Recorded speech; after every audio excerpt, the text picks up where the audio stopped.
666, the mark of the beast. 3.14, pi. 420, counterculture. 153, fish. What's in a number? Numbers can mean nothing and everything to us.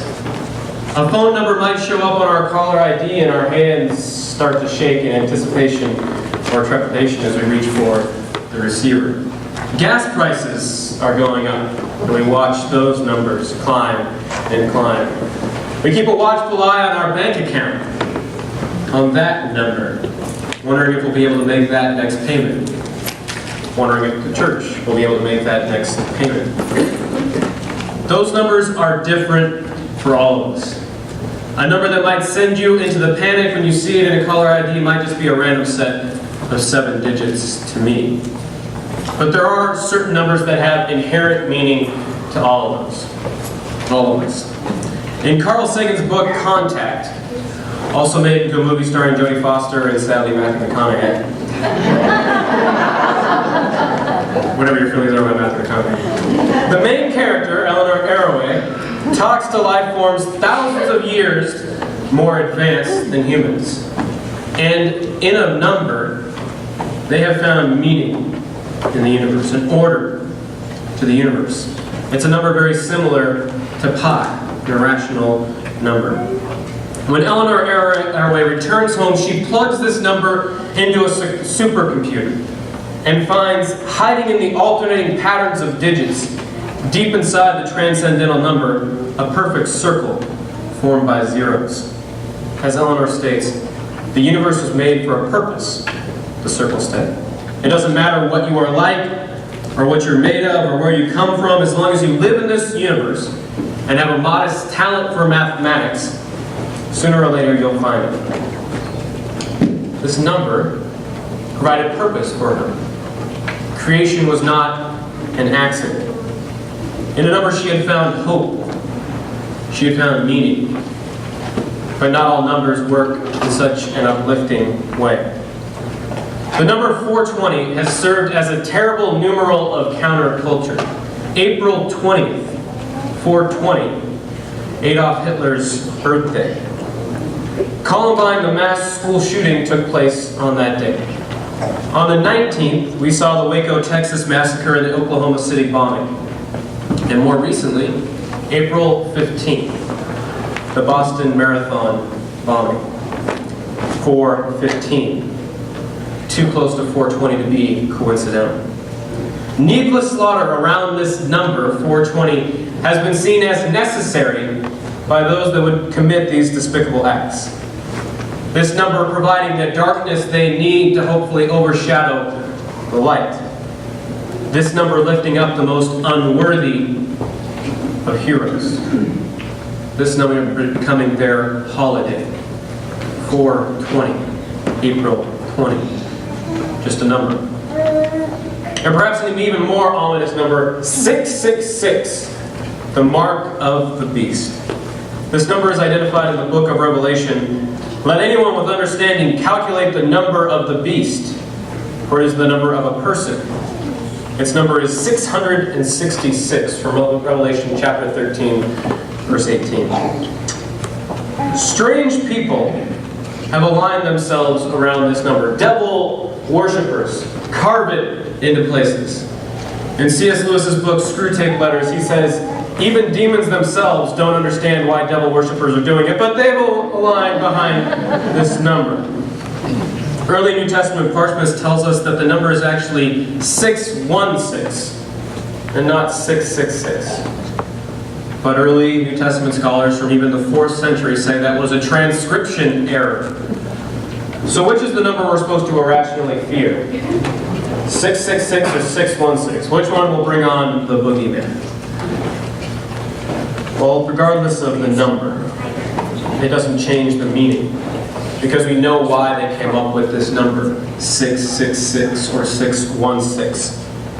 For every Hebrew letter, there is a number associated with it.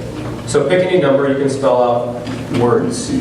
The number 666 breaks down to Nero Caesar, the emperor of the Roman Empire, at the time of the book of Revelation. This is the emperor that was kind of a jerk. He was said to have started a fire that caused Rome to burn while he danced around in a great uniform. A fire that he blamed on the Christians. A fire that burned and killed hundreds and hundreds. He was a truly evil man. It was a beast. A close approximation to the devil. The Hitler of their day. This number existed. This 666 number existed even before the book of Revelation was written as a secret designation for Nero. So that they could talk about it without fear of being killed. Because he didn't really go around bad-mouthing the emperor. So you know all that now. But people don't really seem to care about scholarly thought when it comes to scary things. Numbers, 666. Every time I say it, probably part of you shudders a little bit. It's like saying Candyman over and over again in the mirror. If you don't know that movie, don't watch it. But then that brings us to our number for today. John says, "So Simon Peter went aboard and hauled the net ashore full of large fish, 153 of them. And though there were so many, the net was not torn." John 21:11. 153 fish. What's in the number? Was it not 152? Or 154? When they talk about feeding the multitude, how many was it? 5,000? 3,000? Not counting women and children, because they didn't do that back then. So was it 5,001? 499? 9? No, it was 5,000. But how many fish were there? 153 and not a gill more. Don't you try to add another fish. But these are just numbers, right? It's all just numbers. But 153 is not just a number. There's a decent amount of study on just this number, 153. And by a decent amount, I mean way too much. An insane amount of research. Books and books have been written about 153. People have way too much time on their hands, is what I'm trying to tell you here. And they focused it on this number, 153. If I were to tell you all the different theories about this number, we'd be here for 3 weeks and you'd rebel. So we're not going to do that. I'm going to give you some of the, let's call them lowlights. 153 is the sum of the first 17 integers and the sum of the first 5 factorials. If you understand what that means, it means you either just took a math class or you're a big nerd. Either way, it's not super exciting. Augustine said it had something to do with spiritual gifts, but I'm not really buying into it. Why didn't they just make the number 17? Okay, let's try another one. It is also a triangular number, this 153. An equilateral triangle can be formed by the points of the number. Something about the Trinity. I don't know, it's weird. That's another big theory about 153. However, Evagrius Ponticus, great name if you're looking for a name for a dog, a 4th century monk, considered this number 153 to represent, here's his phrase, a harmonization of contrasts. A harmonization of contrasts. And I found this theory to be very interesting. To give you an understanding of how I read the Bible, given 2 possible understandings of a particular Bible passage, if they're both pretty good, I'm going to choose the more interesting, funny one, not the boring one. Because I think the Bible should be at least a little bit entertaining. We should get something out of it, more so than life-giving truth. But which brings us to Evagrius, who explains that 100 plus 28 plus 25 equals 153. How's my math? Very good. I didn't do it, so I'm calculating. But the math is important here, like it is in breaking down 666. Because 100 represents a square, 28 a triangle, and 25 a circle. Contrasting shapes, completely different shapes, brought together. 153 fish, yet the net did not break. In Matthew chapter 4, just before verse 20, let me say that again. Matthew 4:20, Jesus calls Peter and his brother to become fishers of men. And then in chapter 4, verse 20, they put down their nets and they follow him. It's a passage about change. This world of ours exists in divisions, in separation, in others. Us versus them, Jew and Gentile, red and blue, haves and have-nots. But this world of ours exists in tension, in grays. But what we want more than anything, what we desire more than anything, is black and white. That person is clearly evil. Our side is clearly right. In the later section of Matthew, Jesus explains, "The kingdom of heaven is like a net that was thrown into the sea and caught fish of every kind. When it was full, they drew it ashore, sat down and put the good into baskets, but threw out the bad." It's very black and white, good and bad fish. But when Jesus returns, like he does in our story from John, it's different. It's a different story. It's no longer about black and white. It's a lot more gray.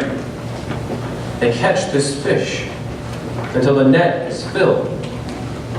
But they don't separate it. They just gather together and share a meal. They share a bounteous meal of 153 fish. Through this number of contrasts, the lines of condemnation, of outsider, of carved in 666s and 420s, is transformed into something new. During the meal that they share, that is strangely like communion, Jesus asked Peter the same question 3 times. Do you love me? And he asks these questions not because he doubts whether or not Peter loves him.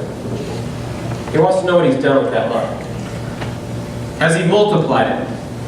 Who has he shared it to? How far has he expanded this love? When he finds Peter, when Jesus finds Peter, he's sitting in a boat, reclining in a boat, naked. Now my picture of laziness is a couch with a TV and me sitting on that couch. A man naked reclining in a boat is not far away from that. How far has his love spread? Not all that far. Even after Jesus pushes him on the issue, he doesn't tell Peter that if you do this, if you start living beyond the contrast, suddenly everything will be better. Suddenly tomorrow everything will be simple. You'll be happy, you won't worry. No. He simply says, follow me. And we, all of us, can do little more than follow this love to see where it takes us. Under the umbrella of this most worthy hero, all of the strange factions and contradictions of this world are brought together in one. When our every inclination is to demonize, to separate, to say, you don't belong, you shouldn't be here, the number is brought down to 1. The one that went before us and returned. Jesus of Nazareth. This Jesus the Christ.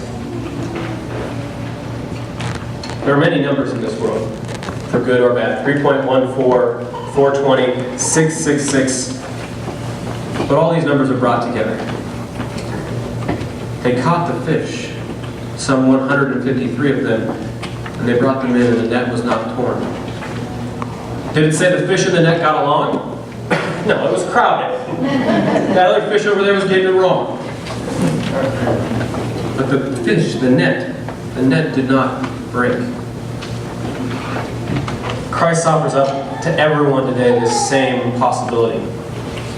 To get past those divisions, those separations, that us versus them, to embrace something different.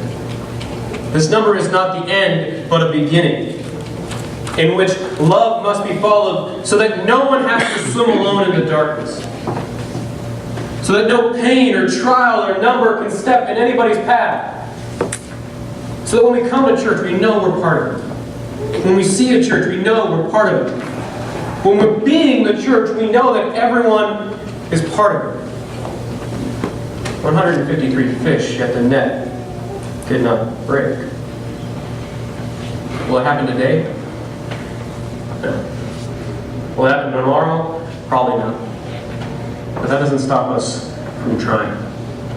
This is a new moment of counterculture. A moment above culture, above class distinction, above right and wrong, above hate.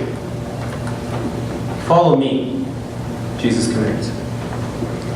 And no matter who we are, where we're at, or what we're doing, we follow together as one. Amen.